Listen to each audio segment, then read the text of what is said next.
علي يقولوا مدام أنت ويكسي بارتها ونبي موسى أمتي سويا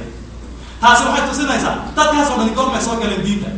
markii amni ay ka heleen oo fircoon la halaagay oo nab ay diintooda ay ogaadeen inay amni yihiin iyo nabi Muuse ay kulayeen midda afraad waxa weeyaan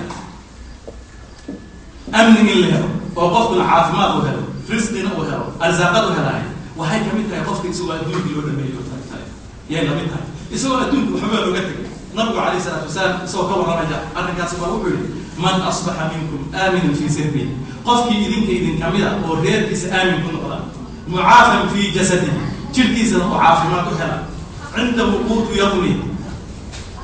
يومكيسا مالك أبو عمر هذا فكأنما حيزت له الدنيا بحذافيرها الدنيا دي واقصة ورقة بيستريم بالنبي عليه الصلاة والسلام ما كانت تسنى وحيث سنة أهمية الأولية هي أمن مدة شنات إسلام قبول نهية